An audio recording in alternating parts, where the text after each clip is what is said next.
This BMW was abandoned in an AutoZone parking lot. And I still bought it. Most people would consider buying a $2,000 BMW from an impound lot too risky, since it didn't have a key and I had no idea if the engine was any good. But I took the risk, and so far it's paid off. In the last episode, we got it running and it drove fairly well until it didn't. It started smoking and we had one of the most common check engine lights, low turbo pressure. But today we're gonna dive in and fix everything on this BMW and do a ton of preventative maintenance. And we're gonna answer the question, is it possible to have fun with a cheap BMW? Or is the old saying true that the cheap BMW will be the most expensive car that you buy? And when I finally have my way with this car, including the interior and the outside, one of you watching is actually gonna get to drive this thing home. And in this episode, I'm gonna tell you how. Since it seemed like this wasn't gonna be an easy fix, I pulled the car into the garage so I could actually diagnose it properly. Just taking a quick glance under the hood, I noticed that there was a vacuum line going to the boost solenoid and the end was split and it wasn't even connected. So I snipped off the end, reconnected it, and took the car for another drive. But right away, the check engine light came right back. So the next logical step was to do a proper boost leak test. I pulled off the airbox and I used some PVC caps to plug up the intakes. Then I hooked my smoke machine up to a vacuum line, and it didn't take very long because smoke immediately started pouring out of the passenger side of the engine bay. When I pulled the vacuum canister off to get a look from where it's coming from, I found the problem almost instantly. One of the nipples had completely snapped off, and so the vacuum line wasn't even connected. I bypassed the canister and I reconnected the lines and I took the car out again. All right, let's give it a start. Still have the battery light, but we can fix that. The most important thing will be if we get rid of 30FF. Oh. I could feel it boosting. And last time, as soon as I pressed the throttle, it kicked into 30FF. So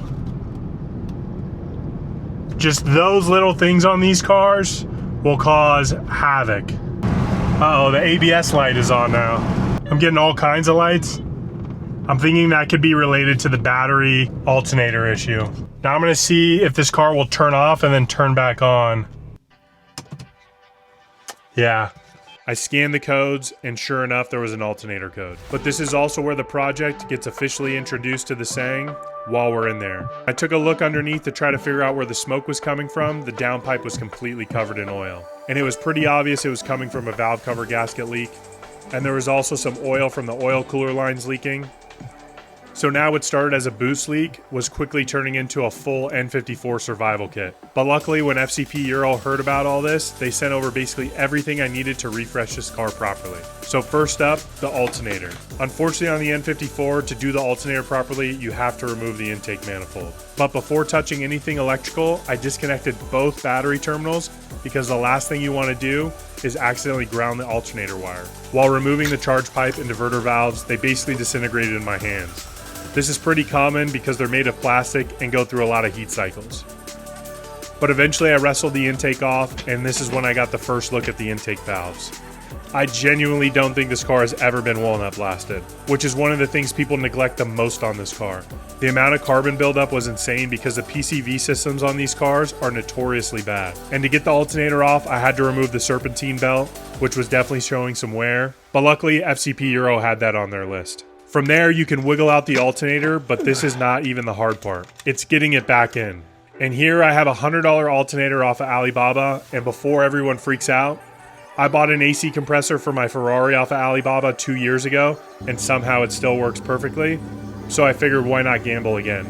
To get this thing back in, you can wrestle with it for hours, and a lot of people actually grind down the mounting holes to force the alternator back in, but that felt hacky to me.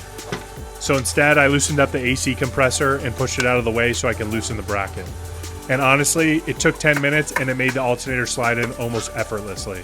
But now we have some preventative maintenance. The electric water pump on these cars are basically ticking time bombs. I pulled the radiator fan and intercooler out for more room, and then I immediately made a massive mess because apparently my radiator didn't have the normal drain plug. so I pulled the lower hose off, which dumped coolant everywhere, but at least it was drained. Replacing the water pump honestly isn't that difficult, but BMW designed this job specifically to destroy your hands.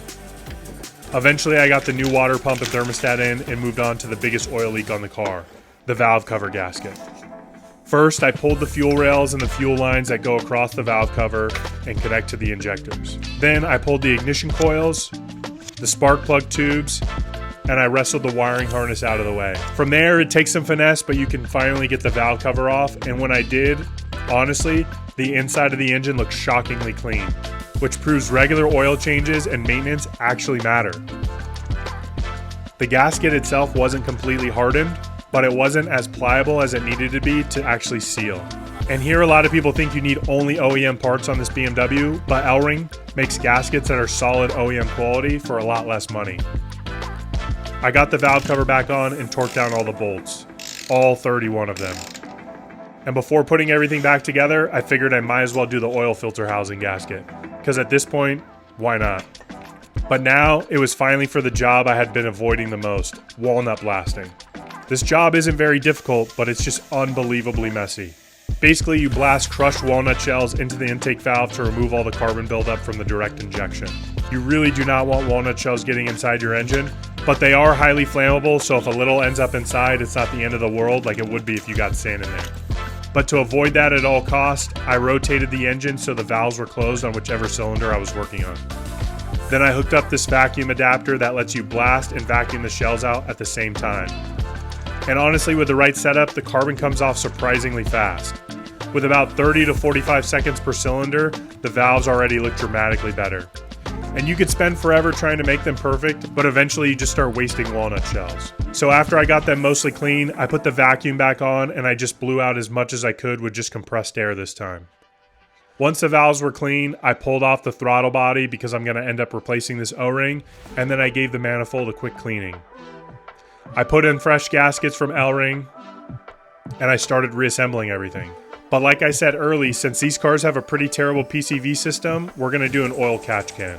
To do this, I bought a kit where you just use the adapters off this plastic PCV hose by using a heat gun and just pulling those fittings out so we can connect them to our rubber hose that will route through the oil catch can. But the engine cover will no longer fit with these hoses that run to the catch can, so you're going to have to modify it a little bit. All you have to do is just take a knife or a Dremel and cut off this last flap at the end. Since our plastic charge pipe was unusable, I got this metal one, and yes, it was also from Alibaba. I spent $60 on this and it comes with a blow-off valve. And I also installed a dual cone intake setup, which actually looks surprisingly decent because it was only $40 on Alibaba. Although I did notice one of the intake clamps sat dangerously close to the alternator power wire, which felt like a fantastic way to accidentally weld the car together. So I ended up adding a protective boot over the wire just to be safe. And at this point, it was ready for fluids. I drained out the oil and I filled it with some fresh Motul 1040. Then I mixed up some fresh coolant with distilled water and filled it up. Now I reconnected the battery, and you don't have to vacuum fill these because you can just use the self-bleed procedure. All you do is hold down the gas pedal for about 10 seconds and it will get the electric pump going that will bleed itself in about 10 minutes. And now it was finally time to start it. I got in the car, I pressed the button,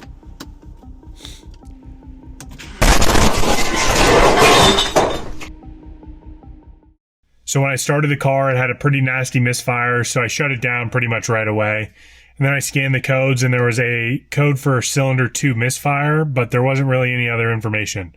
So I cleared the codes, gave it another start, and it actually started to idle out pretty well. So maybe some walnut shells got in cylinder 2, or maybe there was just some air stuck in the fuel system. But overall, it runs really well now, so now we get to take it for its first test drive with the blow-off valves, the intake, and hopefully all the smoking fixed. I'm going to let it idle a little bit out in the driveway just to see if there's any leaks underneath before I put that tray on, but let's see if you guys can hear the blow-off valve in the intake. That's nice. No more battery light, but the airbag light is on.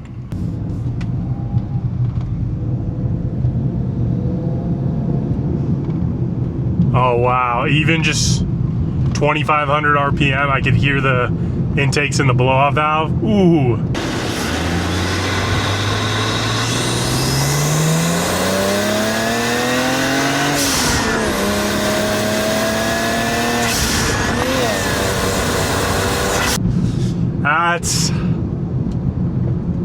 That's why you own a turbo car right there. I don't know why you would own a turbo car and not have a blow-off valve. It's crazy, this is just a 4-door sedan.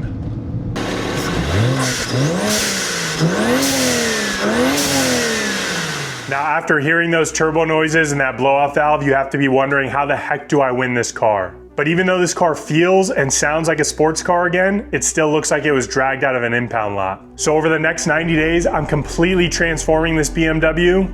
We're gonna redo the interior, and if you know me, you already know this interior is getting fabric inserts in the seats. We're gonna do wheels, all the accessories, we're gonna fix the paint, and all the little details to make this something genuinely special. And while I build the car and you watch the series, if you go to nostalgiaspec.com and buy a qualifying item over the next 90 days, and at the end of 90 days, somebody will be getting the keys and the title to a one-of-a-kind built car by Chef Joni, all for the price of either a t-shirt or maybe a keychain. The only question is, will it be you?